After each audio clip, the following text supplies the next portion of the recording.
The call came in at 11:47 p.m., and I remember the exact time because I had just written it on an intake form for a man who told me his dog had scratched him. He was lying. The wound on his forearm was not a scratch. It was a bite human, unmistakable. The arch of upper and lower incisors pressed into flesh like a signature. I cleaned it, dressed it, and watched him leave through the sliding doors of Memorial East's emergency bay without telling me the truth. That was the 17th bite wound I had treated in 4 days. I had stopped asking how they happened after the 12th. My name is Marco Reyes. I was 36 years old. I had been a paramedic with Calhoun County Emergency Services for 11 years, the last 3 as a senior field medic assigned to the night rotation. I was good at my job the way a machine is good at its function, reliable, calibrated, unquestioning. I ran calls, I stabilized patients, I transported them, I wrote my reports, I went home to an empty apartment and slept 4 hours and came back. That was the entire architecture of my life, and I had made peace with it the way you make peace with a scar. That Tuesday night, the board showed 3 active units covering a county of 90,000 people. Unit 7 was posted at the North Fire Station. Unit 12 was transporting a cardiac case to regional. I was Unit 3, parked in the ambulance bay at Memorial East, waiting for dispatch and drinking burnt coffee from a styrofoam cup that had someone else's lip marks on the rim. My partner for the shift was Danielle Okafor Danny, a second-year EMT with a calm face and fast hands, who had already seen enough on night rotation to understand that the job was not about saving people. It was about buying time. Danny was sitting in the passenger seat reviewing her pharmacology cards when the radio crackled with a welfare check request. Address on Millbrook Lane. Elderly female, non-responsive. Neighbor reported screaming 30 minutes prior. We acknowledged the call, and I pulled out of the bay and turned east. And the streets were empty in a way that felt less like midnight and more like evacuation. I noticed it then. Not a single car on Route 9.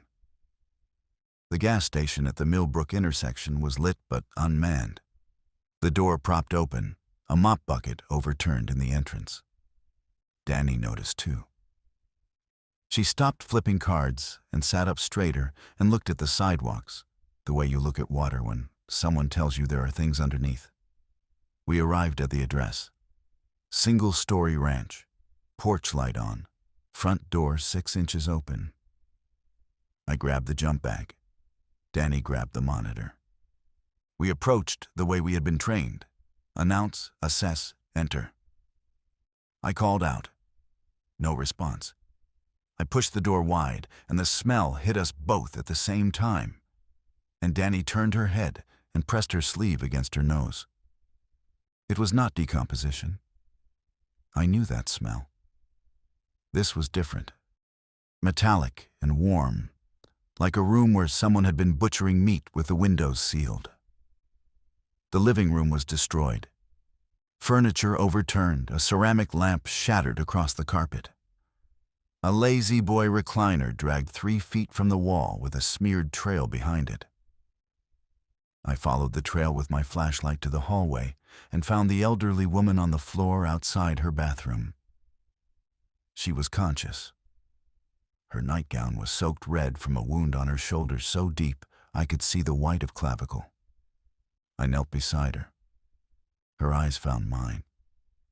She gripped my wrist with a strength that did not belong to a woman her age or her condition.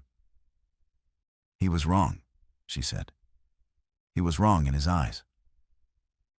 Danny was already cutting the gown away, already reaching for gauze. I started primary assessment. Pulse thready and fast, breathing shallow, blood pressure collapsing. The wound was savage, not a laceration, not a puncture. A bite. The 18th in 4 days. And then a voice behind me, low and close enough that I felt the breath on my neck. "Those bites aren't normal, Marco. You need to stop treating them." I turned. It was Luis Fernandez, the night shift ER charge nurse, standing in the doorway. He should not have been there. He was supposed to be at the hospital. His scrubs were clean. His face was not. "We need to talk," he said. "And we need to do it before she turns." The word landed like a stone dropped into still water. Turns, not dies, not codes, not decompensates. Turns. I looked at Luis and waited for him to correct himself, to rephrase, to offer the clinical language that would make the sentence belong inside the world I understood. He did not. Danny had the gauze packed and was holding pressure. She looked up at Luis, then at me. "Marco, her pressure's dropping. We need to transport." "No," Luis said. He stepped into the hallway and crouched beside me. His eyes were steady, but ringed with the particular exhaustion I had only seen in doctors at the end of mass casualty events, the look of someone who had processed too many outcomes to still believe in the next one. "If you take her to Memorial, she'll turn in the ER. She'll bite someone in triage. That person will bite someone in the waiting room. By morning, the hospital is gone." "Luis, what are you talking about?" He reached into his back pocket and pulled out his phone. The screen showed a thread of messages, not texts, but a private medical forum I did not recognize. The posts were clinical. They were also terrifying. Case reports from Atlanta, Memphis, St. Louis, each describing the same progression. Bite wound. Initial fever within 2 hours. Cessation of higher cognitive function within 6. Motor reactivation after apparent death within 40 minutes. Aggression upon reactivation. Biting behavior. Transmission. "This has been happening for 10 days, Luis said. "The CDC flagged it internally last Thursday. They didn't go public. The state health department sent a memo to hospital administrators. Friday morning I saw it, because Dr. Asante left it on the printer. The memo said to isolate bite patients and report them through a dedicated channel. It did not say why. I found out why by reading the forum. The people who wrote those case reports are not guessing, Marco. They watched it happen in their own departments." I stared at the phone. The most recent post was 2 hours old, from a nurse in Birmingham. It read, "Lost the floor. Stairwell B compromised. If anyone is reading this, do not admit bite patients. They are not patients anymore." Danny was watching us. She had stopped holding pressure not because she had given up, but because the woman beneath her hands had stopped bleeding, not clotted, stopped. The wound was still open, still raw, still catastrophic. But the bleeding had ceased, as though someone had turned off a valve. "Her pulse is gone," Danny said quietly. Then a second later, "Wait, no, it's there. It's just..." She moved her fingers on the woman's wrist. 12 beats per minute. That's not compatible with consciousness. The woman's eyes were still open. She was looking at the ceiling. Her mouth moved without sound. Luis grabbed my arm. "We have 20 minutes, maybe 30. When she reactivates, she won't be slow. The reports say the first hour is the most aggressive. We need to leave this house." "I'm not leaving a patient." "She's not a patient anymore." I wanted to argue. Every protocol I had ever internalized, every instinct embedded across 11 years of paramedicine, screamed that you do not leave a living person on the floor of their own hallway. You assess, you treat, you transport. You do not walk away because a nurse with a phone full of internet posts tells you the rules have changed. But the woman's eyes had shifted. She was no longer looking at the ceiling. She was looking at Danny. And the expression on her face was not pain or confusion or fear. It was focus. The kind of focus I had seen in patients with severe traumatic brain injuries, the forebrain gone dark. something older and deeper running the controls. "Danny, stand up," I said. She looked at me. "What?" "Stand up now. Bring the bag. Walk toward me." Danny read my voice. She had worked with me long enough to know the difference between a request and a command. She pulled her hands away from the wound, grabbed the jump bag strap, and rose. The woman on the floor turned her head to follow the movement. Her jaw opened slightly. A sound came from her throat, not a moan, not a word, a clicking, wet and rhythmic, like a jaw testing its own mechanics. We backed out of the hallway. Luis closed the front door behind us. The three of us stood on the porch in the warm night air, and the sound of that clicking followed us through the wood. We sat in the ambulance with the doors locked and the engine running. Danny was in the back, reorganizing the jump bag, with hands that were steady only because she was forcing them to be. Luis was in the passenger seat, scrolling through his phone with the focus of a man building a case. I was behind the wheel, and I had not put the vehicle in gear because I did not know where to drive. "How many?" I asked Luis. "How many what?" "How many people in that forum? How many are reporting this?" He scrolled. 47 posts in the last 6 hours, 22 from verified medical professionals. The rest anonymous, but consistent. Cities along the I-65 corridor mostly. Nashville had the first cluster 8 days ago. A bar fight, someone bit 3 people. All 3 showed up in ERs within hours. By the next morning, the original biter and 2 of the 3 victims had died and reactivated. He paused. The 3rd victim was restrained in a psychiatric hold. She reactivated while strapped to the bed. She dislocated both shoulders, pulling free. That's not possible. No, it's not. And it's happening anyway. The radio on the dash crackled. Dispatch. A tone I recognized, priority 1. All units respond to Memorial East Emergency Department. Multiple reports of assault in progress. Staff requesting immediate law enforcement and EMS backup. All available units respond. Luis and I looked at each other. Memorial East was where we had left 40 minutes ago. The ER where I'd treated the man with a bite on his forearm. The 17th bite. "It's already there," Luis said. "It was already there when we left." I picked up the radio. "Dispatch, Unit 3.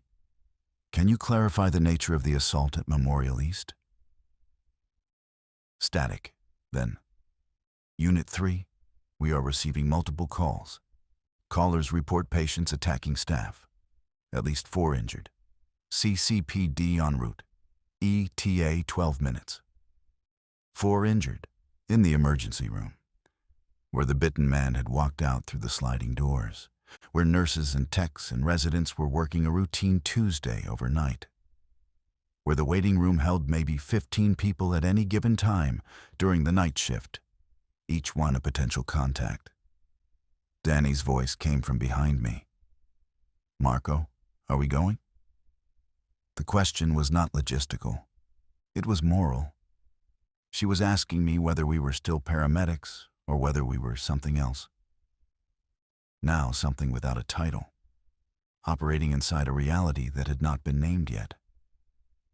I understood the weight of the question because I'd been carrying it since Luis said the word turns, and I did not correct him. "No," I said. "We're not going to Memorial." Silence from the back. Then Danny unclipped her seatbelt and leaned forward between the seats. "We have a duty to respond. That's not a guideline. It's the law." "Danny, if what Luis is describing is real, driving into that ER is not a response. It's exposure. We go in, we get bitten, we become part of the problem. Calhoun County loses its last functional ambulance crew. And if it's not real, if this is just some internet panic, and there's a mass casualty event happening at our hospital right now, and we sat in a parking lot on Millbrook Lane because a nurse told us a scary story. She was right. That was the knot. I could not verify anything Luis had shown me through any channel I trusted. I had the forum posts, the woman on the floor, and the dispatch call. That was all. Against that, I had 11 years of training that said, you respond, always. You put the truck in drive and you go to the people who are bleeding, and you do your job until someone with more authority tells you to stop. Luis said, call Unit 7. Ask them where they are. I keyed the radio. Unit 7, Unit 3. What's your current status? Nothing. Unit 7, come in. Nothing. Unit 12? Dead air. The dispatch channel was still active. I could hear the hum of the carrier signal, but no units were responding. In 11 years, I had never called for another unit and received silence from everyone.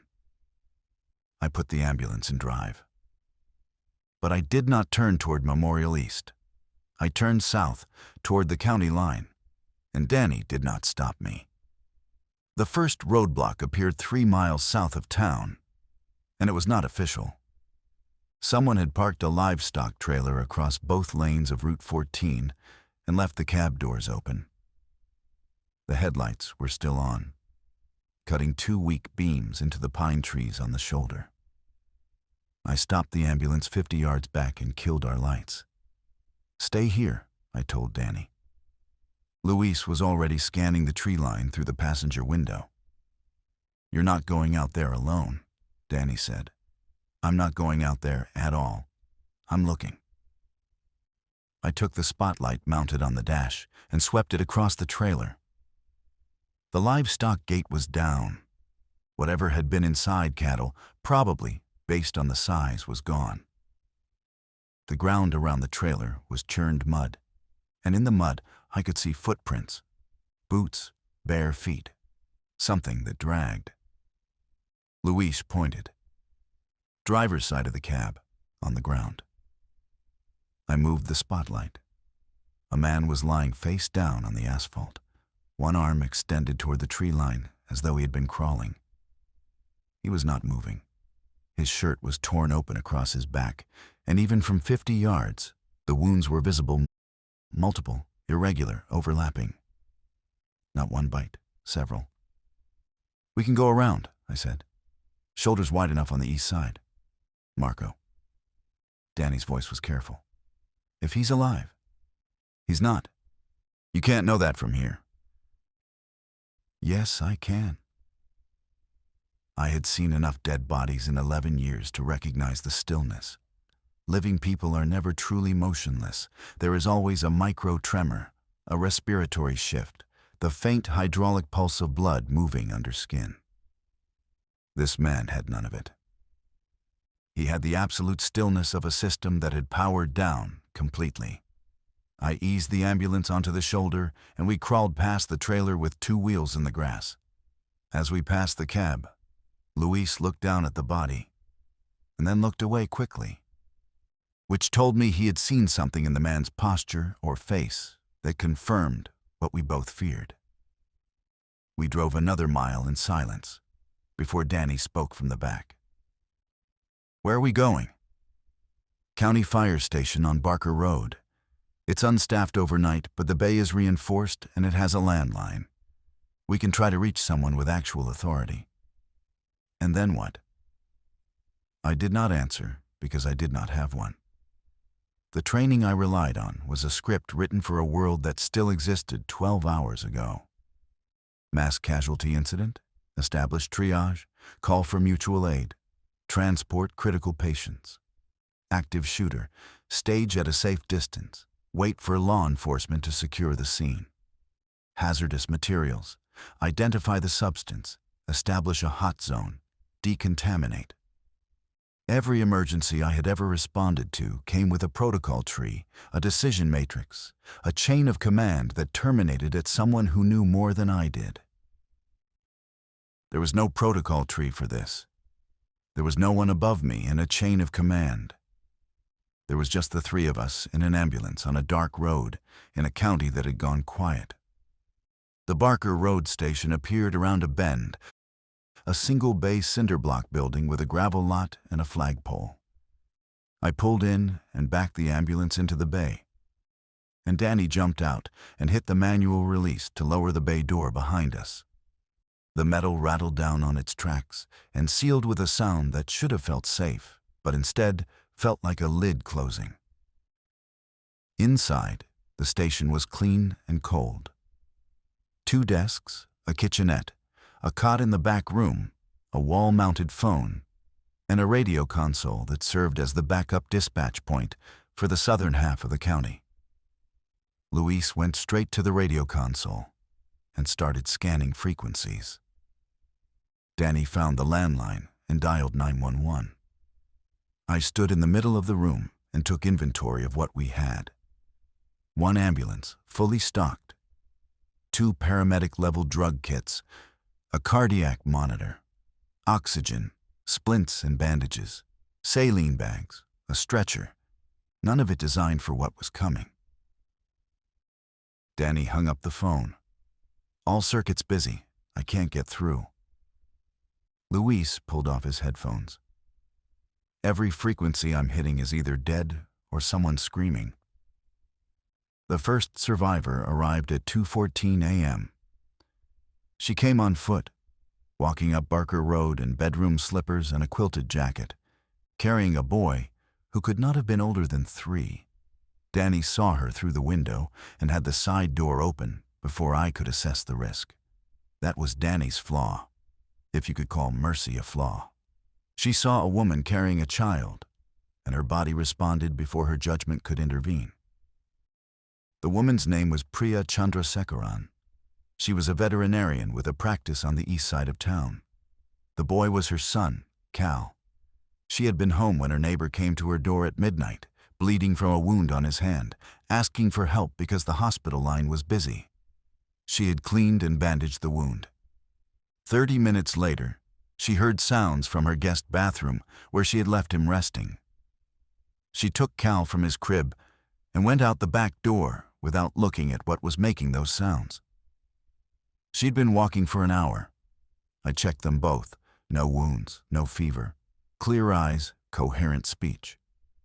Priya was operating on the cold, rational fuel that people in the veterinary and medical fields develop the ability to process horror as data and keep moving.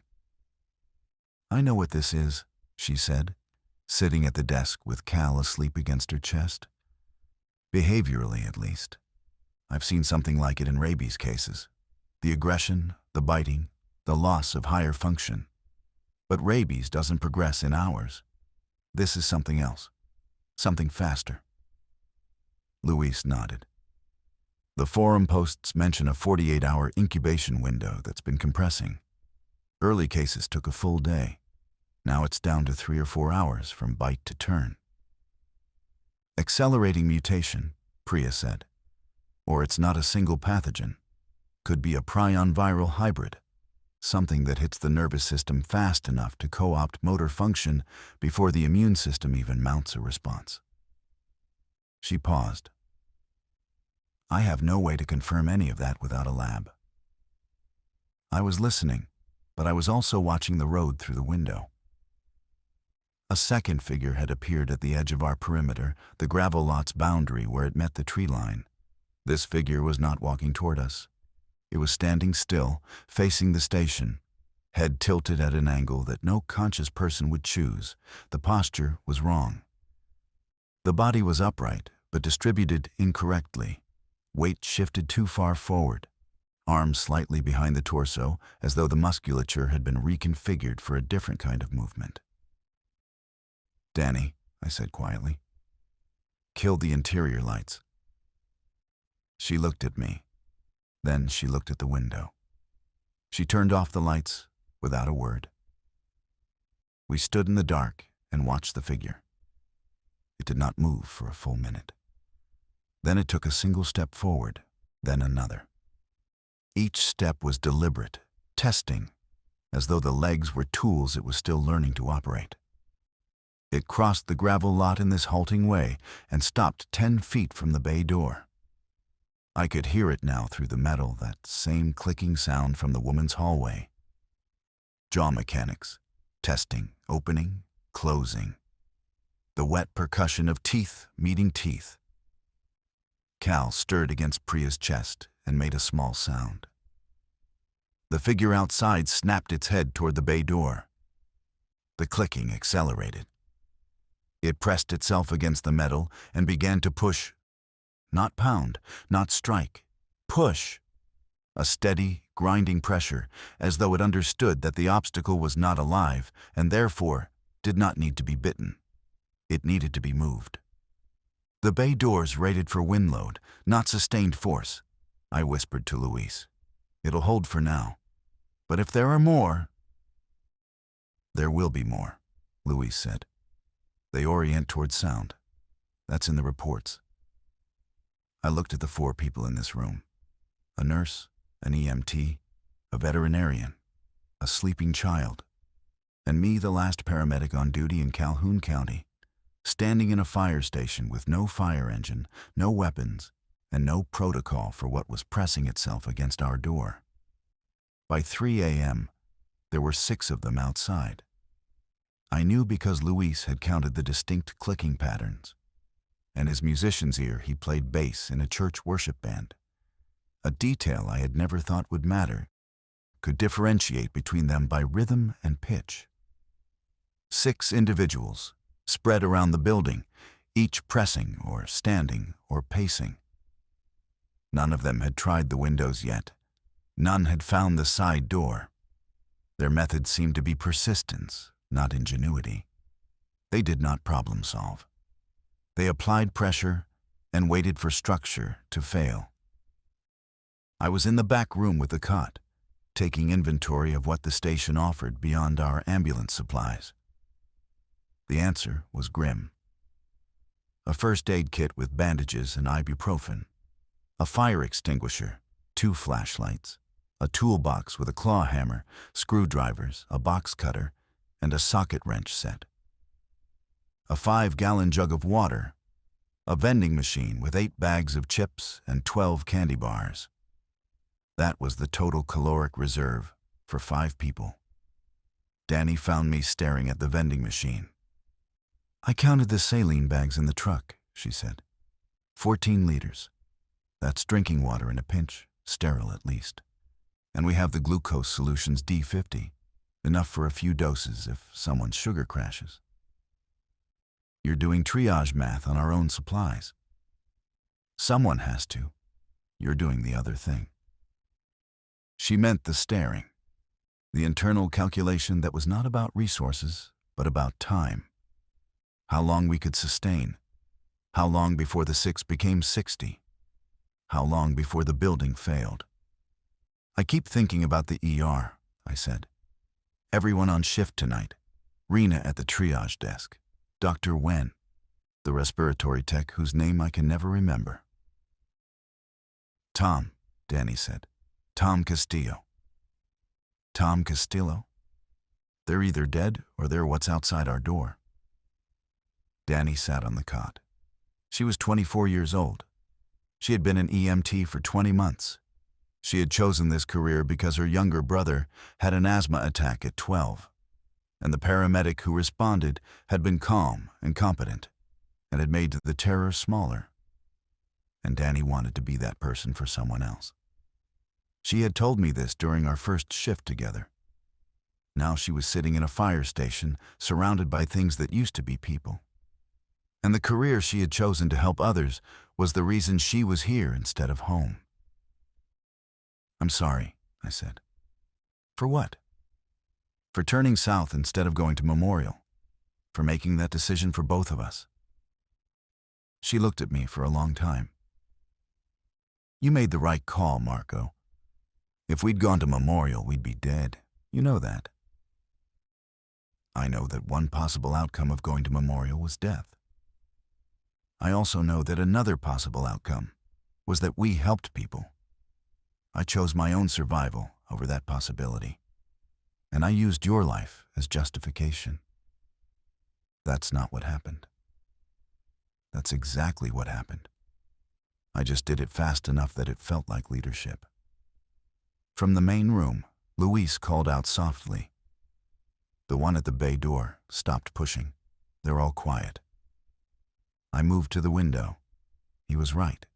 The 6 figures had stopped their individual activities and were standing motionless, all facing the same direction, not toward the station, but east toward town.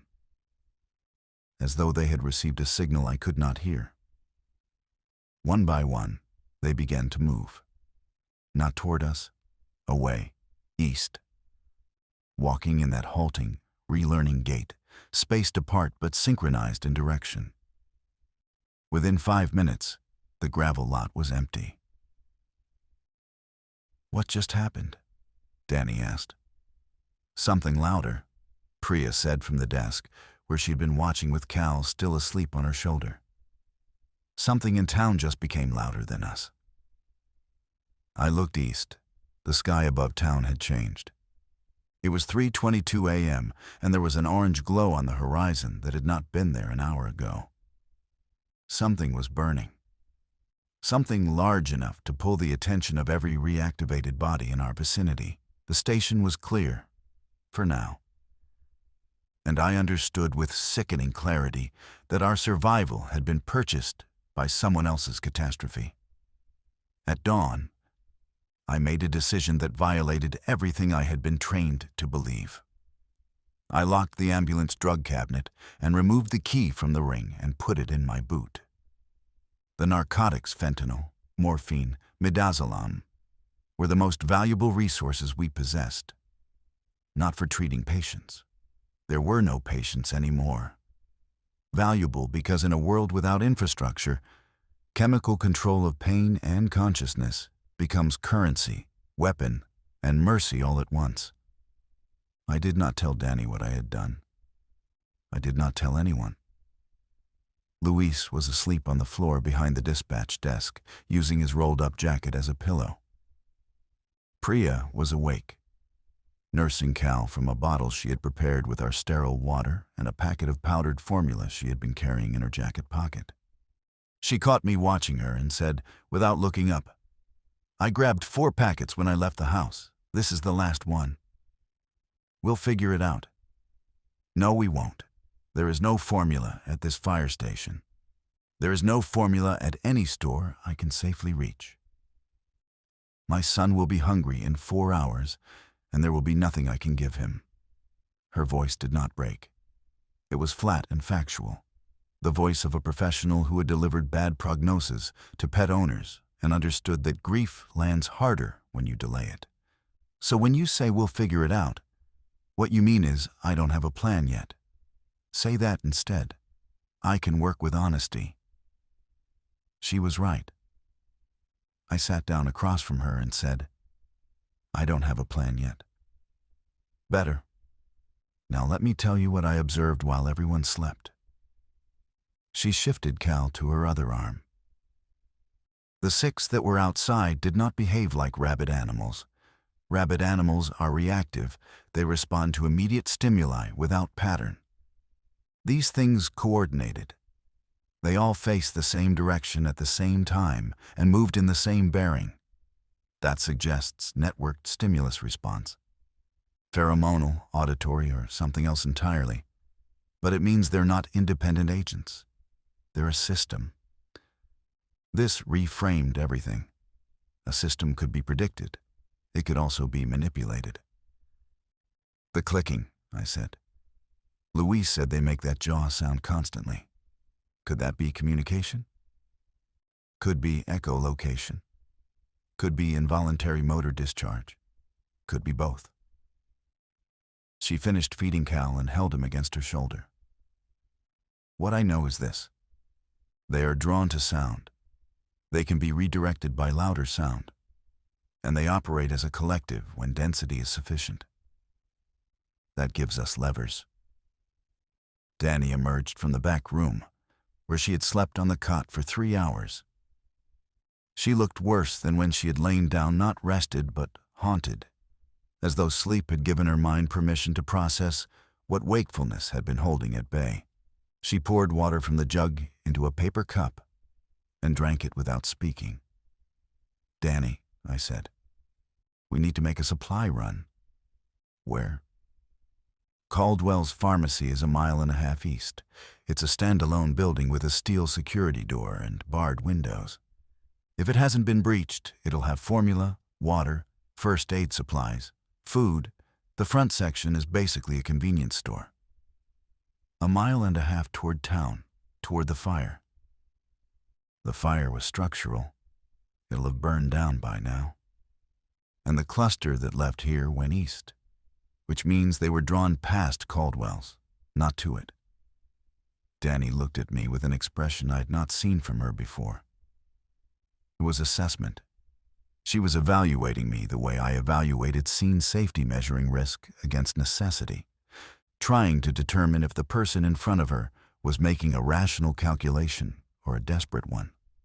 "Who goes?" she asked. "I go. You stay. You're the only other medical provider here.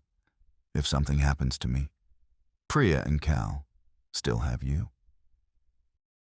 And if something happens to you, I'm alone with a nurse and a vet and no vehicle keys." I put the ambulance keys on the desk. "Now you have them." She picked them up. "Come back, Marco." "That's the plan." The morning air was thick and tasted of char. The fire I had seen glowing on the horizon had been the Calhoun County Courthouse, I realized. As I walked, the pillar of smoke rising from the town center was black and greasy, the kind that comes from old wood and decades of paper records burning together. The courthouse was 1 mile north of my route. I kept south, moving along the drainage ditch that ran parallel to Route 14, staying below the sight line of the road. I carried the claw hammer from the toolbox in my right hand and the fire extinguisher strapped to the jump bag on my back. The extinguisher was not a weapon. It was a distraction device. Luis and Priya had agreed that a burst of CO2 and white chemical cloud might disorient anything that relied on auditory or olfactory tracking. It was a theory. Say was the test subject. For the first half-mile, I saw nothing alive. Cars were stopped on the road at odd angles. Not crashed, just halted, as though their drivers had turned off the engines and stepped out simultaneously. Doors open, belongings scattered. One sedan had a child's car seat in the back, empty, the straps unbuckled. I did not let myself construct a narrative around that image. I walked past it and kept my eyes forward. At the 3/4 mile mark, I found the first body that had not reactivated. A man in a Calhoun County Sheriff's deputy uniform, slumped against the guardrail with his service weapon still holstered. He had not been bitten. He had been trampled. The boot prints across his torso and face were numerous, overlapping, frenzied. A herd pattern. Whatever had come through here had not targeted him. Specifically, he had simply been in the path of a mass movement. I took his radio. Dead battery. I took his weapon. I had fired a handgun exactly twice in my life, both times at a range during a departmental safety course that I had attended only because it was mandatory. The pistol was heavy and unfamiliar in my hand, and I put it in the jump bag with the safety on and the distinct feeling that I was more likely to harm myself with it than anything else. Caldwell's Pharmacy appeared around a curve in the road. Standalone brick building, just as I remembered. Steel security door, barred windows, intact. The parking lot held 2 cars, both empty. The front door was locked. I went around to the delivery entrance in the back and found it secured with a padlock on a hasp. The claw hammer solved that in 3 strikes. Inside, the pharmacy was dark and undisturbed. The shelves were stocked. The refrigerated section was still cold. The power had not been out long enough for it to warm. I worked fast and systematic, filling the jump bag with infant formula, bottled water, protein bars, batteries, a hand crank radio, bandages, antiseptic, and every broad-spectrum antibiotic on the shelf behind the pharmacy counter. I also took 3 bottles of prescription-grade melatonin. If Cal needed to sleep through danger, sedation might save his life. I was zipping the bag when I heard the clicking. Not outside, inside, coming from the back of the store, near the restroom. A single source, steady and rhythmic. I had not cleared the building before entering. 11 years of scene assessment training, and I had walked into an enclosed space without confirming it was empty, because I was thinking about formula and antibiotics and a 3-year-old's hunger. I put the bag on slowly, gripped the hammer, moved toward the sound. The restroom door was closed. The clicking was behind it. I could see the shadow of feet beneath the gap at the bottom, 2 feet, facing the door, standing still, waiting. Not pacing, not wondering. Standing at the door as though it knew something was on the other side and was choosing not to open it. I backed away. I took the jump bag and moved to the delivery entrance and stepped outside and pulled the door shut behind me. The clicking did not follow. The feet did not move. I walked back to the station with 40 pounds of supplies on my back, and the understanding that they could be patient too. I returned to the fire station at 8:47 a.m. and found 2 more people inside. Danny had admitted them while I was gone. A married couple named Jean and Alma Woodard, both in their 60s, both still in church clothes. They had been at a Wednesday morning prayer breakfast at First Baptist when the pastor locked the doors and told the congregation that something was happening in town and they should stay inside. They had stayed for 4 hours. When the sounds outside stopped, they left. They had been walking since. Gene had a cut on his hand glass, he said, from a window he had broken to exit the church when the front doors jammed. I cleaned and dressed it while studying his eyes, his temperature, his behavior. No fever, no aggression, clear cognition. Just a man in a blue suit with a Bible in his jacket pocket, and a wife who had not let go of his arm since they arrived. There were 40 people at that breakfast, Alma said. We're the only ones who left. The others stayed? The others weren't able to leave. She did not elaborate. Gene put his hand over hers, and she stopped talking. We now had 7 people. 7 mouths, limited supplies, a single defensible structure, and no communication with anyone outside our immediate perimeter. The hand crank radio I'd taken from Caldwell's changed that. Danny assembled it on the desk and began scanning AM frequencies, while Luis worked the dispatch console. At 9:15 a.m., we found a signal. It was automated, a FEMA emergency broadcast on loop. The same message repeating every 90 seconds. The content was sparse. A state of emergency had been declared for 6 southeastern states. Residents were advised to shelter in place, avoid contact with symptomatic individuals, and await further instructions. The broadcast did not define symptomatic. It did not name the pathogen. It did not provide a timeline for assistance. It was the bureaucratic equivalent of a locked door. It acknowledged the emergency existed while offering nothing to the people trapped inside it. Luis found something better at 9:40 a.m. A live voice on a ham frequency, broadcasting from what identified itself as the Shelby County Emergency Operations Center, 80 miles north. The voice was calm and professional. A woman identifying herself as Captain Angela Briggs, Tennessee National Guard, coordinating evacuation corridors for survivors moving toward a secured perimeter around the Shelby County Fairgrounds. All survivors south of the I-40 corridor, she said.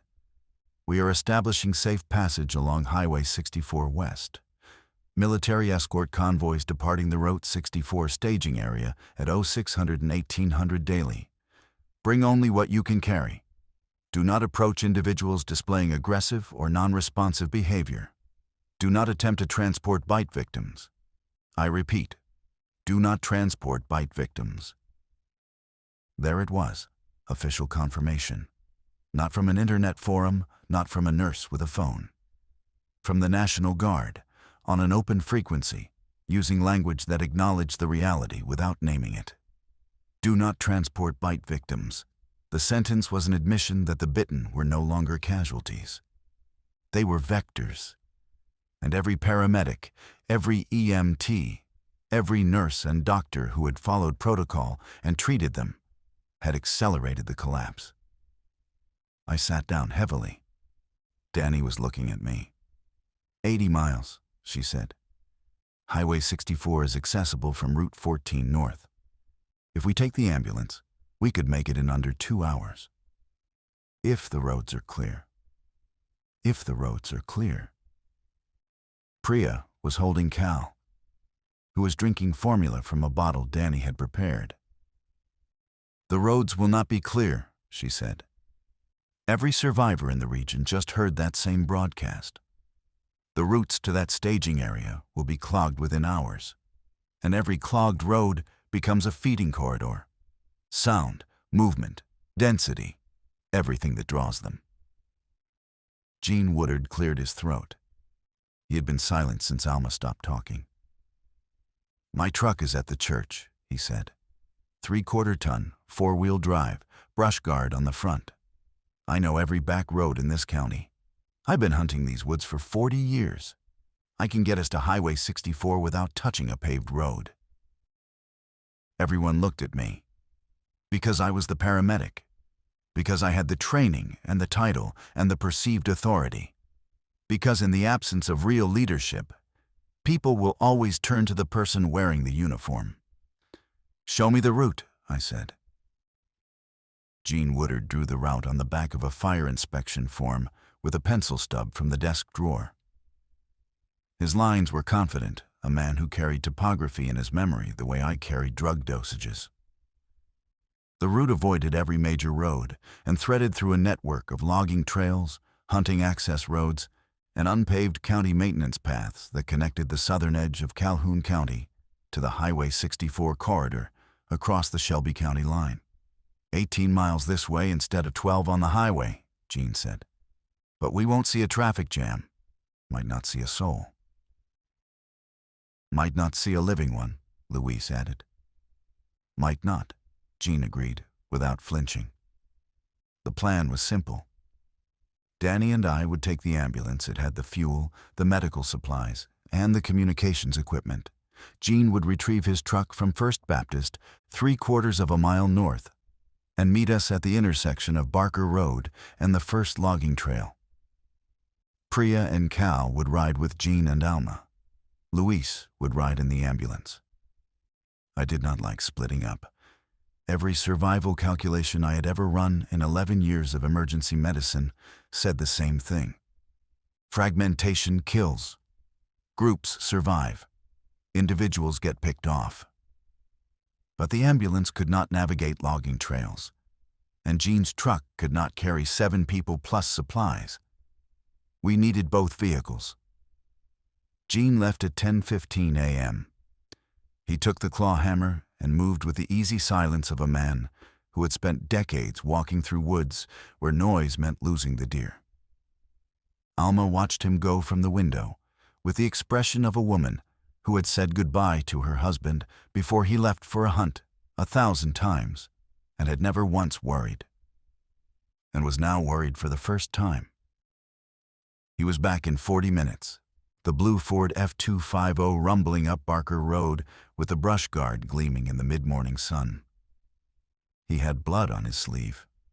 He did not explain it. Alma saw it and pressed her lips together and asked nothing. We loaded both vehicles. Danny drove the ambulance. I rode in the passenger seat with the dispatch radio tuned to Captain Briggs's frequency. Luis sat in the back with the medical supplies, monitoring the civilian band. Gene led in the truck with Alma beside him and Priya holding Cal in the back seat. The first logging trail was a red clay corridor barely wide enough for the F250. The ambulance scraped through with branches dragging along both sides, the sound a continuous shriek that made my teeth ache. I thought about the clicking, about sound drawing them, about how a large vehicle forcing its way through overgrown woods was the acoustic equivalent of a dinner bell. For the first 4 miles, the trail was empty. The forest on either side was still in the way that forests are still in mid-morning, birds silent, canopy thick, ground cover undisturbed. Then the trail crossed a creek bed and rose to a ridge, and from the ridge we could see a valley below, and in the valley we could see what had happened to the town of Barton. Barton was a crossroads community 2 miles east of our route. A gas station, a dollar store, a feed supply, and perhaps 30 houses arranged along a single street. From the ridge, the street was visible in its entirety. Every door was open, every car was stopped, and moving among the buildings, in a pattern that was neither random nor purposeful, but something between a kind of territorial circulation, like fish in a tank, were dozens of figures. They moved in that halting gait, heads tilted, jaws working. The clicking was not audible from the ridge, but I could see it in the rhythm of their movement. A town of the dead, going through the motions of habitation without the cognition to understand why. Danny stopped the ambulance beside the truck. I got out and walked to Jean's window. "We stay on the ridge and cut north," Jean said. "Trail forks in a 1/4 mile. Left goes down to Barton. Right follows the ridge line for 2 miles before dropping to the creek crossing at Miller's Ford." "Take the right." Wasn't going to give you the option. The ridgeline trail held for 6 miles before it failed. A rock slide recent, probably triggered by the same heavy rains that had muddied every unpaved surface in the county, had deposited a wall of limestone and red clay across the path. Jean's truck could not climb it. The ambulance could not push through it. We stood in the trail and looked at the obstruction and said nothing for a full minute. Then Priya, standing beside the truck with Cal on her hip, said, "How far to the next parallel route?" Jean studied the terrain. 1.5 miles south, but that puts us through Barton's eastern edge. "What about north?" "North is steep ravine for 3 miles. No vehicle path." Luis had the hand crank radio out and was scanning. He stopped on a frequency and held up his hand. A voice not Captain Briggs, someone else was transmitting in fragments. "Route 64 staging area. Overrun. Convoy did not depart. Do not approach the fairgrounds. Repeat, do not approach." The transmission cut to static. Luis looked at me. "The evacuation point is gone." I felt the ground shift beneath my feet, not literally, but the psychological equivalent. The single destination that had organized our movement, that had given direction to our fear, had just been erased. We were 18 miles from where we started, and the place we were going no longer existed. Danny leaned against the ambulance hood. "So we keep driving toward a place that's been overrun, or we stop and figure out something else." "There's a third option," Jean said. He was looking south, toward the gap between the ridgeline and Barton. "My hunting cabin. It's on Linden Creek, south side, backed against the bluff. 4 miles from here, and 2 of those miles are on a trail I cut myself 20 years ago. Nobody else uses it. Nobody else knows it's there." "What's at the cabin?" I asked. "Well, generator, propane, canned food for a season, rain catchment, root cellar. It's where I go during deer season. I keep it stocked because Alma won't let me come home empty-handed, and sometimes the deer don't cooperate." He smiled at his wife. She did not smile back, but she touched his arm. "Can it hold 7 people?" "It'll be tight, but it's defensible. 1 door, 2 windows, both shuttered. The bluff covers the back wall. Anything coming at us has to come from the front. And the front is a 50-yard clearing I maintain as a shooting lane. I looked at the group. Danny was exhausted. Luis was running on adrenaline that would crash soon. Priya was managing Cal's needs with a diminishing supply margin. The Woodards were holding together through the particular resilience of long-married people who have survived enough small disasters to approach large ones with a practiced calm. And I was the paramedic who had driven them all away from the only hospital in the county and toward an evacuation point that no longer existed. "Gene, take us to the cabin." He nodded and got in the truck and turned it around in a three-point maneuver that used every inch of the trail's width. We followed. The route south dropped from the ridgeline into denser forest. The canopy closed overhead and the light dimmed to a green twilight. Gene's trail was narrow, but maintained the undergrowth had been cleared recently, probably in preparation for the coming hunting season. The ambulance fit, barely, and Danny drove with a precision that I admired and also understood was fear converted into focus. We crossed a creek on a wooden bridge that groaned under the ambulance's weight. We climbed a short rise and descended into a hollow where the air was cooler and smelled of moss and standing water. And then the trees opened into a clearing, and Gene's cabin was there. It was not a cabin the way movies show cabins. It was a structure built by a man who understood that shelter is not about comfort, but about angles of approach and load-bearing walls. Cinder block foundation, log walls with chinking, metal roof, a single chimney, 2 shuttered windows facing the clearing. One door, solid wood, with a crossbar bracket on the inside. Gene was already out of the truck and unlocking the door. "Welcome to the last place on my map," he said. By noon, we had the cabin functioning. Gene's preparations were not survivalist theater. They were the practical provisions of a man who spent weeks alone in the woods every autumn and wanted hot coffee and dry socks and a loaded rifle within reach. The generator ran on a propane tank that Gene estimated held 3 weeks of intermittent use. The root cellar contained canned vegetables, dried beans, rice, and enough coffee to fuel a small office. The rain catchment system fed a 50-gallon barrel that was 2/3 full. I inventoried the medical supplies we had brought.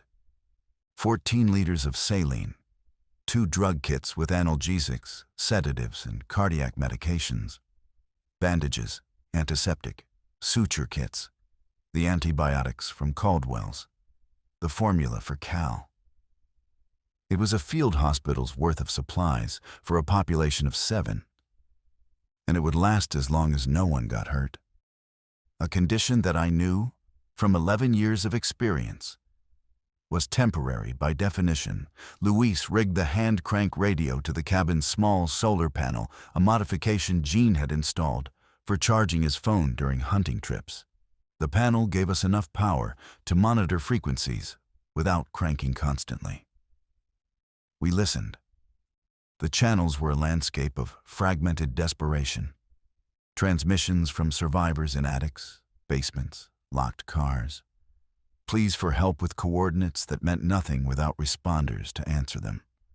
I heard a woman in Memphis describe watching her street from a second-floor window and counting the walking dead below. 47, she said. She had counted them twice to be sure. And beneath the individual voices, the infrastructure transmissions told a larger story. The National Guard was consolidating, not expanding. The safe zones were shrinking.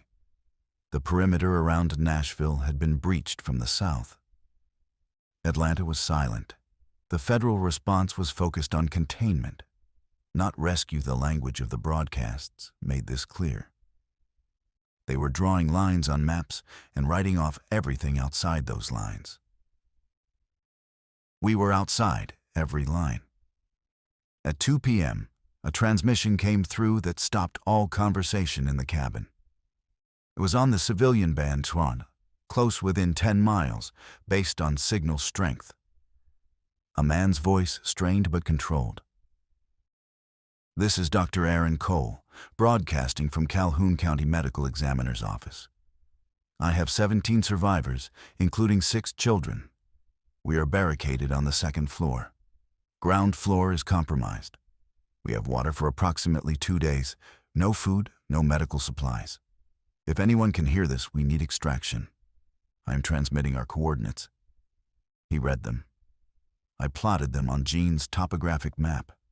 The medical examiner's office was in the county seat, 9 miles northeast. 9 miles through the terrain we had just crossed. 9 miles back toward Barton, toward the circulating dead, toward the town we had seen from the ridge line. 6 children. The cabin was silent. Everyone had heard. Everyone was doing the same math. Priya held Cal closer. Danny stared at the radio. Luis closed his eyes. Gene leaned against the wall with his arms crossed. And I could see him measuring the route in his head the way he had measured the logging trail's distance, terrain, risk. "No," Alma said.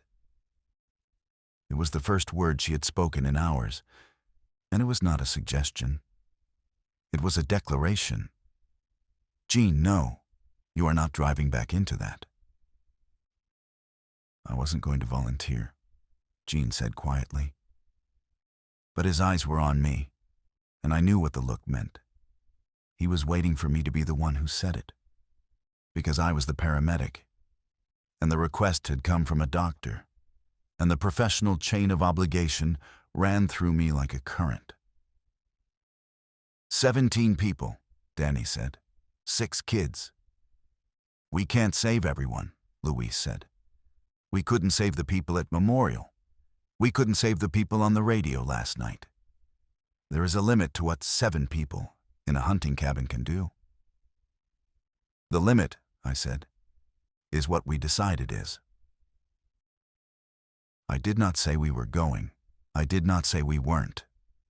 I said the sentence and let it sit in the room and watched it work on each of them differently. Gene standing straighter, Alma gripping the table edge, Danny reaching for the jump bag. The argument lasted 40 minutes. It was not heated, it was precise, clinical, conducted by people who understood that emotion was a luxury and logic was the only currency left. Alma made the case for staying. The cabin was defensible. The supplies were adequate for weeks. The route to the medical examiner's office crossed territory we knew was populated by reactivated dead. Every mile we drove toward that building was a mile we would have to drive back, in a vehicle full of additional mouths through the same danger. Priya made the counter-argument without raising her voice. 17 people with no food and no medicine on a 2nd floor with a compromised ground level will be dead in 72 hours. Not from the infected, from dehydration, from injury, from the children's caloric needs outpacing their reserves. If Dr. Cole is broadcasting, it means he's already calculated his timeline and found it terminal. Danny sided with Priya. Luis sided with Alma. Gene said nothing, which I had learned was his way of waiting for the decision to be made by someone else so he could execute it without the burden of having chosen it. I was the tiebreaker, and I hated it. Not because the decision was hard, it was obviously hard, but because the authority to make it had been assigned to me by default, by uniform, by the accident of being the most senior medical professional in a room full of people who needed someone to be in charge. "We go," I said, "but not all of us. Gene and I take the truck. Danny stays here with the ambulance and the medical supplies. Luis, Priya, Alma, you stay. If we're not back by midnight, you leave at first light and head north. Try to reach the guard perimeter. Don't wait for us past dawn."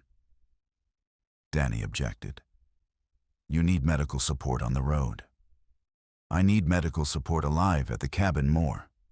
If Gene and I don't come back, you're the only person here who can keep these people going."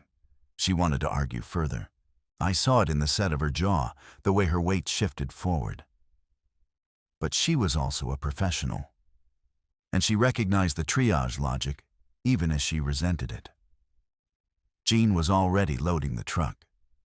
He moved with purpose: a cooler of water, the claw hammer, his deer rifle from the cabin's locked gun case, and 80 rounds of .30-06 ammunition. He handed me the deputy's pistol from the jump bag and a box of magazines he had found in the glove compartment of one of the abandoned cars during his earlier trip to the church. "You know how to use that?" he asked. "In theory." "Theory's about to become practice. Keep the safety off once we're moving. Aim for the head, not because of movie logic, but because it's the largest target on a standing figure, and it's where the motor commands are coming from. Priya's right that these things are running on brainstem. You take out the brainstem, the body has no instruction set." We left at 3:30 p.m. The afternoon light was golden and warm, the kind of light that in another life would have meant a good evening for grilling or sitting on a porch. Gene drove. I rode passenger with the pistol in my lap, and the radio tuned to Dr. Cole's frequency. "Dr. Cole, this is Marco Reyes, Calhoun County EMS. We received your transmission. 2 of us are en route to your location. Estimated arrival 90 minutes. Can you confirm your situation?" The response came in 8 seconds. "Marco, this is Aaron Cole. Thank God. Ground floor has at least 12 active infected.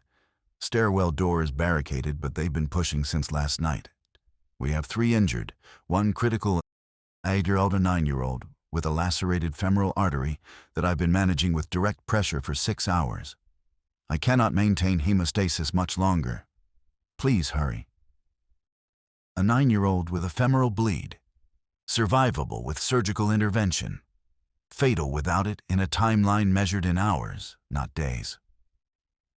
I was a paramedic, not a surgeon, but I had the training and the tools to keep a child alive long enough to reach someone who was. "Copy, Dr. Cole. Hold your position. We're coming." Gene pressed the accelerator and the truck surged forward into the trees. The first 3 miles retraced our earlier route. Gene's maintained trail, the creek crossing, the rise and fall of the hollow. We moved fast, faster than safety warranted, because speed was measured against a 9-year-old's blood volume. The trail was empty. The forest was quiet. I began to calculate arrival time and triage sequence and surgical intervention options with the frantic internal precision of a mind that performs best when the stakes are absolute. Then we crested the ridge above Barton, and Gene stopped the truck. The town below had changed. The circulating pattern we had observed that morning, the fish tank drift of reactivated bodies moving among buildings, had consolidated. They were clustered now, perhaps 60 of them, gathered in the intersection at the center of town. They were not moving. They were standing, faces tilted upward, jaws working in that synchronized clicking that Priya had identified as collective behavior. From the ridge, the sound reached us as a distant insectile hum, thousands of jaw movements per minute, creating a harmonic that vibrated in the truck's chassis. "What are they doing?" I whispered. Gene studied them through a pair of binoculars he kept behind his seat. Standing still, all of them, facing the same direction. He adjusted focus. Northeast. They're all facing northeast. Toward the county seat, toward the medical examiner's office, toward the building where 17 people and a bleeding child were barricaded on the 2nd floor. "The broadcast," I said. "Dr. Cole's radio transmission. They can hear it." "From 9 miles? Not the radio signal, the sound. Priya said they orient to sound.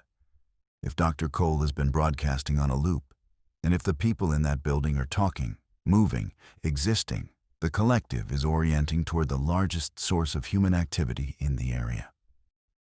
Jean lowered the binoculars. Then driving to the county seat means driving toward the center of the cluster. Yes. He sat with that for 10 seconds. Then he put the truck in gear and eased it along the ridgeline trail, away from Barton, following the northern fork we had not taken that morning. "There's a way around," he said. "Adds 4 miles. Takes us through the Henley property, an abandoned horse farm. Been vacant 3 years. Connects to the county road a mile south of town. We come in from the backside, where the ME's office faces the old rail yard." "Will the approach be clear?" "The rail yard is open ground. No cover. But if the cluster is oriented northeast and we come from the south, we might arrive in their blind spot." He paused. "If they have a blind spot, if they're not a 360-degree sensory array." "We don't know what they are." "No, we don't. But we're going anyway. So what we don't know is just the price of the ticket." The Henley property was a landscape of collapsed fencing and overgrown pasture. Jean navigated by memory, following a fence line that led to a gravel access road. We passed the farmhouse windows, dark, door closed, no signs of habitation or breach. In the paddock behind the barn, 3 horses stood motionless, watching the truck pass with the flat calm of animals that had not yet been given reason to panic. Their normalcy was almost more unsettling than the dead. It suggested a world going on without us. At 5:10 p.m., we reached the county road. Jean killed the headlights, and we crawled forward at idle speed. The truck's rumble the loudest sound in a landscape that had gone silent. The county seat appeared ahead, a grid of streets organized around the courthouse square. The courthouse itself now a charred skeleton leaking smoke. The medical examiner's office was 2 blocks south of the square, a 2-story brick building with a flat roof and a loading dock used for body transport. I could see the building. I could see the second-floor windows, one of them cracked open with a white cloth hanging from it, a signal. I could also see the ground floor. The doors were gone. The windows were gone. And in the gaping mouth of the loading dock, standing in a loose formation like sentries who had forgotten what they were guarding, were 9 reactivated figures. Jean turned off the engine. We sat in the dark and breathed. 9 at the loading dock, Jean murmured. But Cole said 12 on the ground floor. 3 might be inside, or they moved. Or there are more now. We were parked 200 yards south, behind a dumpster enclosure at the edge of the rail yard. The open ground between us and the building was flat gravel, no cover, no concealment, and every footstep would announce itself. The cluster Jean had observed in Barton was not visible from this angle, but the hum was audible, a low-frequency vibration that pulsed through the evening air like a second heartbeat. "The rifle," I said. "Can you drop 9 from this distance?" Jean looked at me sideways. "I can drop 9 from twice this distance. But a .30-06 report is going to bring every clicking corpse in earshot down on this position. The ones in Barton, the ones in between, any we haven't seen. 1 shot is a dinner bell. 9 shots is a symphony. Then we don't shoot. We draw them away." The idea formed as I spoke it. The ambulance, we did not have it. But we had the truck, which had a horn and headlights and an engine that could outrun anything on foot. I explained the plan, and Jean listened without interrupting, which was his way of agreeing. He would drive the truck north, past the building, horn blaring, lights on. The 9 at the loading dock would orient to the sound and follow. Jean would lead them north 3 blocks, turn east, and circle back to the rail yard. In the window between the truck's departure and its return, maybe 5 minutes, I would enter the building through the loading dock, reach the second floor, and begin evacuation. Jean would park at the dock on his return, and we would load. What if they don't all follow? Jean asked. Then I deal with whatever stays. With a pistol, you fired twice. And a fire extinguisher. He almost smiled. Son, you're either the bravest paramedic in Calhoun County or the dumbest. I'm the last one. That covers both. Jean started the engine. I got out of the truck with the jump bag, the pistol, and the fire extinguisher and crouched behind the dumpster enclosure. Jean pulled the truck onto the gravel and accelerated straight toward the building. At 50 yards, he hit the horn, a sustained blast that cracked the evening silence like a thunderclap. He hit the high beams. The 9 figures at the loading dock snapped their heads in unison, and the clicking accelerated to a frenzy, and they moved. They were fast, not running that implied coordination and intent. They were launching, propelling themselves toward the sound with a biomechanical urgency that bypassed gait and became something closer to controlled falling forward. Jean swerved north, and they followed, all 9, a pack converging on the noise and light with the single-mindedness of moths immolating themselves against a lantern. I ran. The gravel announced every step, but there was nothing left to hear it.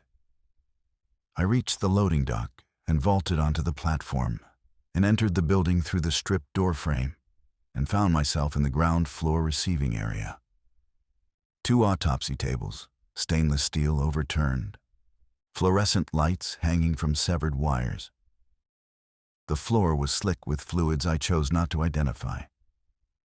The smell was the same metallic warmth I had encountered in the old woman's house, the signature of fresh infection. I found the stairwell door.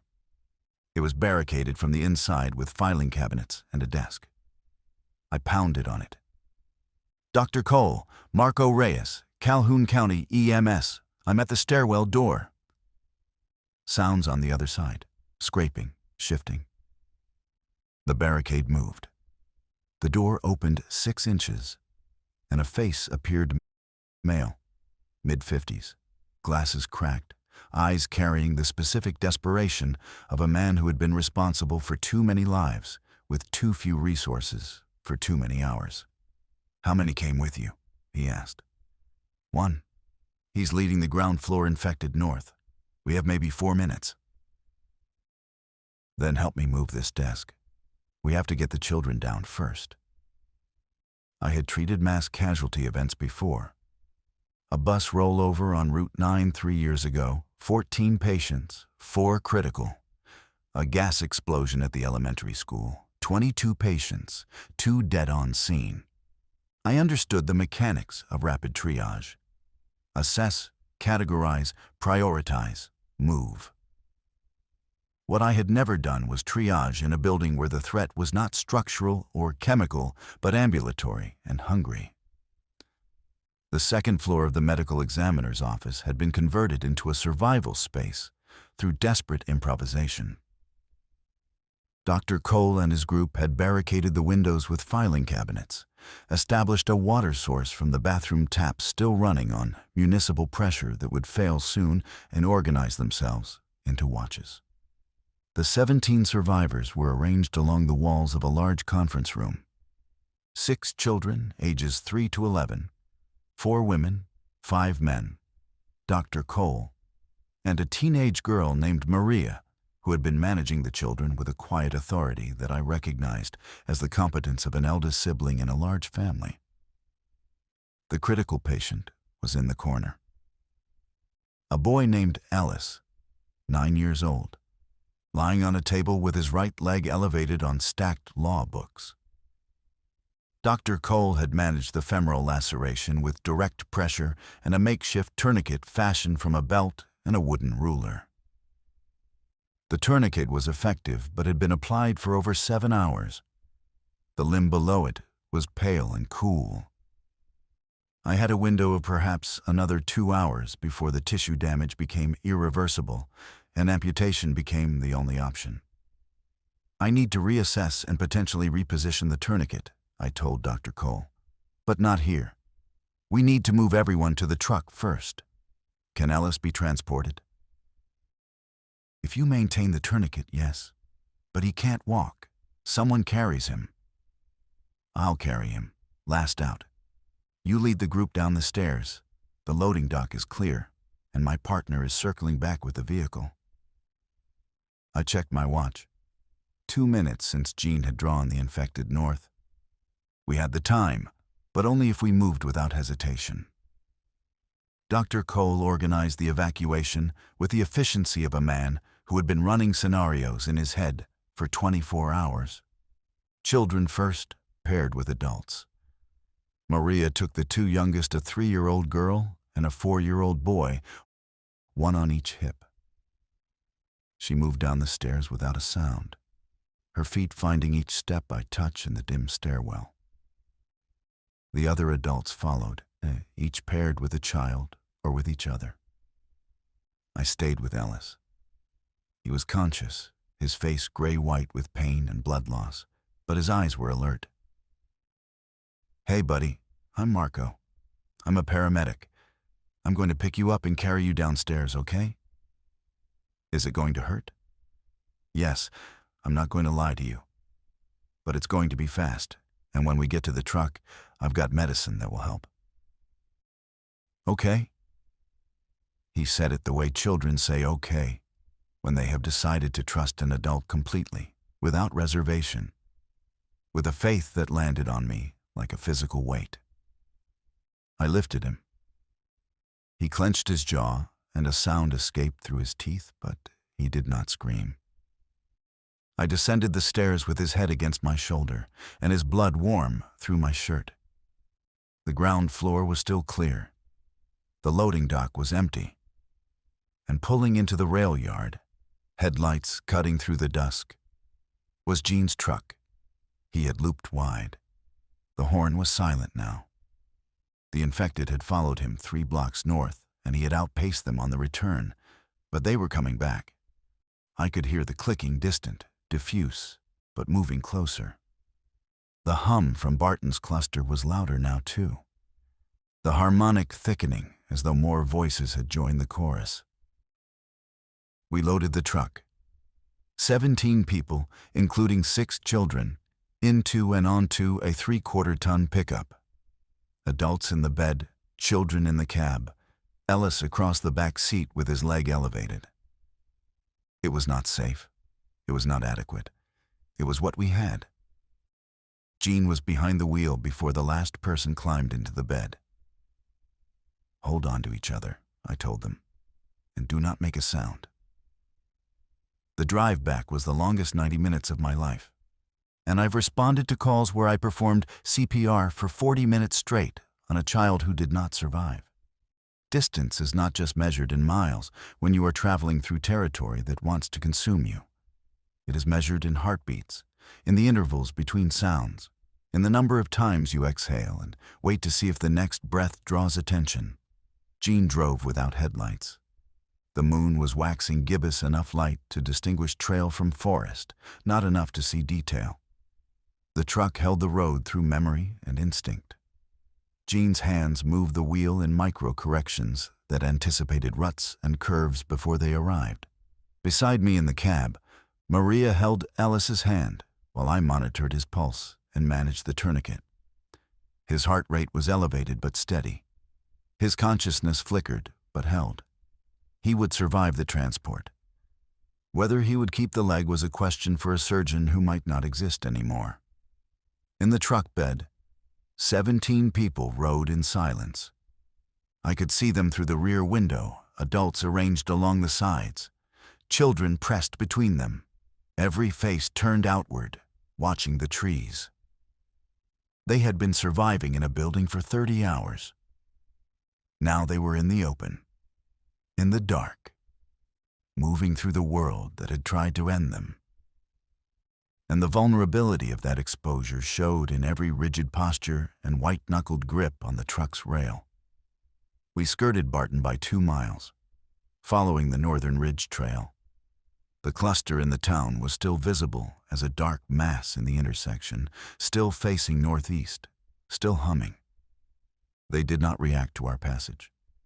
Whatever signal held their attention was stronger than the sound of a single truck 2 miles distant.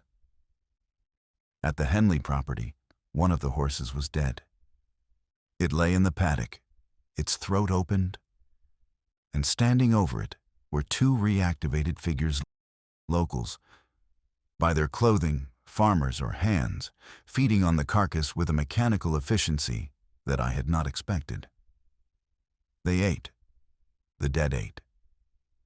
This detail had not been in any of Luis's forum posts. The implications cascaded through my understanding and rearranged it. These were not mindless automatons driven solely by the imperative to bite and transmit. They consumed.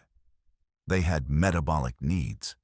They could be sustained by something other than human flesh. The horses, the livestock, they were food sources. And food sources could be used as bait. Jean saw them too, but did not slow. We passed the farmhouse and turned onto the gravel access road and left the Henley property behind. At 7:42 p.m., the cabin appeared in the clearing. Danny was standing outside with a flashlight, and when she saw the truck, she put her hand over her mouth and turned away for a moment before turning back and waving us in. The unloading was organized chaos. Danny and Luis received the children first, moving them into the cabin where Priya had cleared space and prepared water. Dr. Cole and I carried Ellis inside and laid him on the table that Jean had built for cleaning deer. Under the generator's light, I opened the jump bag and began the first real medical intervention I'd performed since the old woman's hallway. The femoral laceration was deep but clean, a glass wound, consistent with Dr. Cole's account. I irrigated it, identified the damaged vessel, and clamped it with hemostats from the suture kit. The tourniquet had preserved the limb. Blood flow would need to be restored gradually, but Ellis would keep his leg. I sutured the wound in 32 stitches while Danny managed his pain with a carefully titrated dose of morphine from the locked cabinet. Ellis fell asleep with Maria holding his hand. She had not let go since the truck. She was 15 years old, and she had kept 6 children alive for 30 hours in a besieged building, and she had not once asked for recognition or rest. She fell asleep beside Ellis on the floor, her back against the wall, her hand still wrapped around his.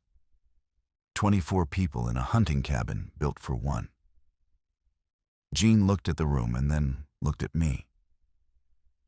"We're going to need a bigger plan," he said. The first night with 24 people in the cabin was a masterclass in the geometry of desperation. Jean's one-room structure measured roughly 400 square feet. With the table, the generator, the supply stacks, and the gun case, usable floor space shrank to perhaps 250 square feet. That gave each person approximately 10 square feet, enough to sit with your knees drawn up, not enough to lie down. The children slept in shifts on the cot and on folded blankets arranged in the corner. The adults did not sleep. They sat against walls and watched the door and listened to the forest.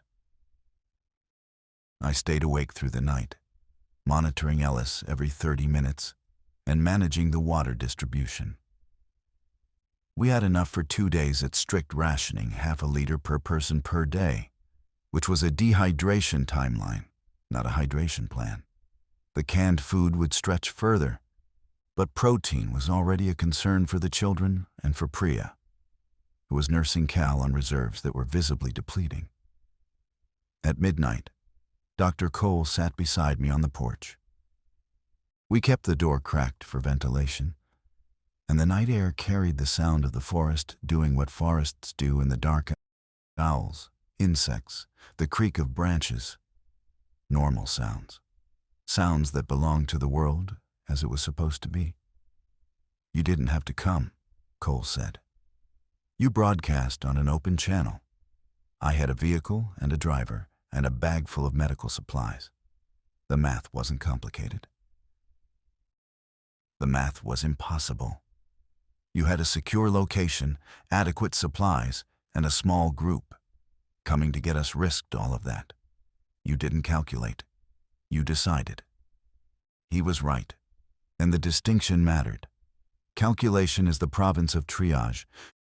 You assign resources where they will do the most good, and you accept the losses that the math dictates. Decision is something else. Decision is the moment where you look at the math and override it because the math does not account for Ellis's face when he said okay, or Maria's hand around his fingers, or the 6 children who would have died on that second floor without ever understanding why the world had abandoned them. I had overridden the math. I had brought 24 people to a cabin that could not sustain them. And now the math was back, implacable, demanding payment. "We can't stay here," I said. "No. The supplies won't last, the space won't hold, and if a cluster finds us, 1 door and 1 rifle won't save 24 people. So what's next?" I had been thinking about this since the ridge above Barton. The reactivated dead consumed. They had metabolic needs. They could be drawn by sound and redirected by louder sound. They clustered and coordinated and oriented collectively. They were not random. They were a system, as Priya had said. And systems have inputs and outputs and vulnerabilities. "We stop hiding," I said. "We start managing the terrain." The plan took shape over the next 2 hours, built by the collective expertise of people who had no business designing a survival strategy, but whose professional skills interlocked in ways none of us could have predicted. Jean knew the terrain. Priya understood the behavioral biology. Luis understood acoustics and signal propagation. Dr. Cole understood triage and resource allocation. Danny understood field medicine and logistics. I understood emergency operations and incident command. We would not stay in the cabin. We would not flee to a perimeter that might not exist. We would establish a network, the cabin as a base, the Henley farm as a secondary position, Caldwell's pharmacy as a supply cache. We would use sound to manage the clusters, drawing them away from our routes the way Jean had drawn the 9 from the loading dock. We would scavenge systematically, prioritizing medical supplies, food, and communication equipment. We would broadcast on Captain Briggs's frequency, not to beg for rescue, but to offer coordination, to tell anyone listening that there were 24 people in Calhoun County who were not waiting to be saved. Danny joined us on the porch as the first gray light touched the clearing. She looked at the map Jean had drawn, the routes marked in pencil, the positions labeled. "This isn't a survival plan," she said. "This is an operations plan." "It's both," I said. They were always the same thing. I was trained to buy time. That is what a paramedic does. You stabilize, you transport, you deliver the patient to someone with more tools and more authority. And you go back to your truck and wait for the next call. You are the bridge between the injury and the intervention. You are not the destination. But there are no destinations left. The hospitals are gone. The system that gave my work meaning has collapsed. And what remains is the work itself stripped of infrastructure, stripped of protocol, stripped of everything except the fundamental act of keeping a human being alive for 1 more hour. I think about the woman on Millbrook Lane. I think about her clicking jaw and her focused eyes, and the moment I chose to walk away from a patient for the first time in my career. I think about Luis, standing in that doorway, telling me the rules had changed. He was wrong about one thing. The rules didn't change.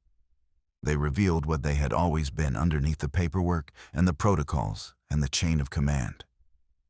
You do not leave people behind. You go toward the screaming. You carry the boy down the stairs even when the building is full of teeth. That is the job. It was always the job.